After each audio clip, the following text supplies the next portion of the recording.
Now, the 1963 concert, Eric Davies and I sang.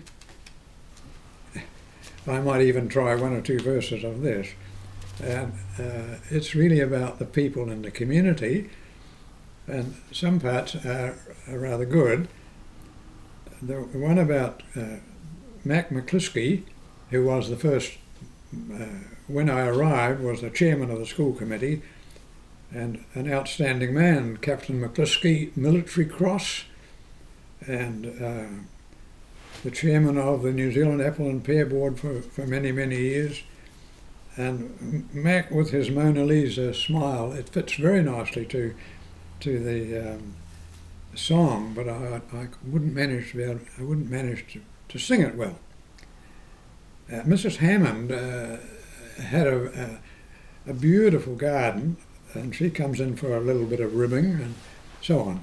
Anyway, here we go. Nelson's in a sunny clime where tourists go in the summertime.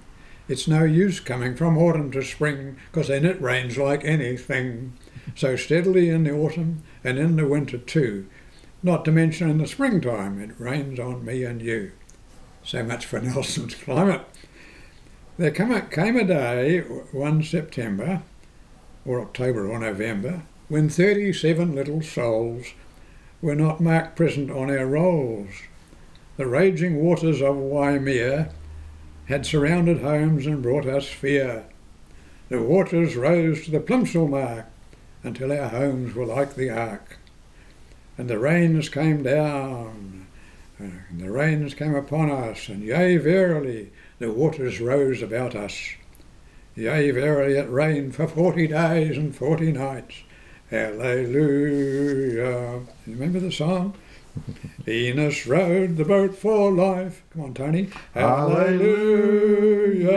Leslie bailed to help his wife. Hallelujah. But they couldn't beat the flood. Hallelujah. 'Twas too much for flesh and blood. Hallelujah. So they returned to use the phone. Have to keep the girls at home. Daddy Trigger stared aghast at the waters rising fast.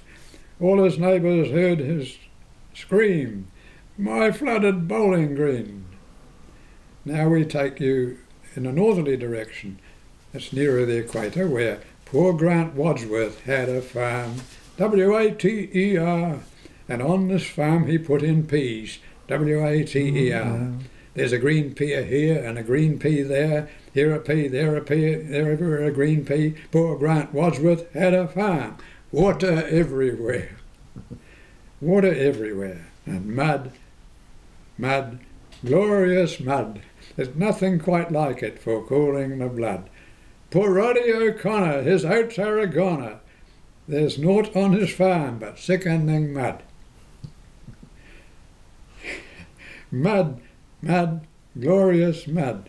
Nothing quite like it for cooling the blood. He's down in the hollow, up to his collar. There he can wallow, a-planting his rice.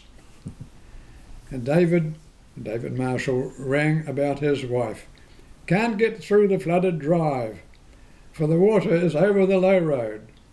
If you meet us with your car, we shall walk at least that far on this cold and wet, watery morning. And her bathing suit never got wet. Oh, the schoolhouse leaks, and it lets the water in the kitchen, in the bathroom, and in the linen cupboard.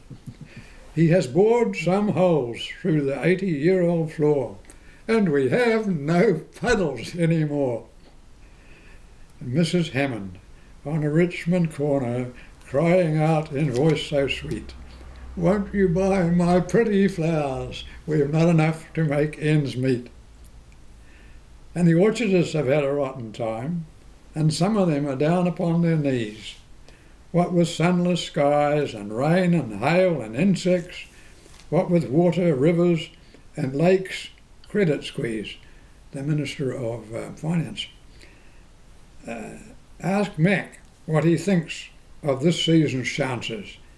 Ask him just how bad things really, really are. his brows lower, and he looks with knowing glances. And when he answers, his face blanches.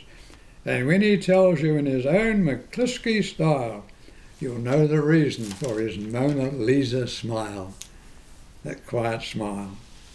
But all our gentlemen farmers, and this was a lovely verse to a Gilbert and Sullivan tune, their bank manager has said it, that it's greatly to their credit that they are farmers yet, in spite of increasing debt. For he might have been a teacher, an optician, physician or preacher, or perhaps a veterinarian, or perhaps a sanitary man. But in spite of all temptations to belong to other occupations, he remains a gentle farmer. He remains a gentleman farmer. Brings back old memories, that. Oh, that was a great place. Very good.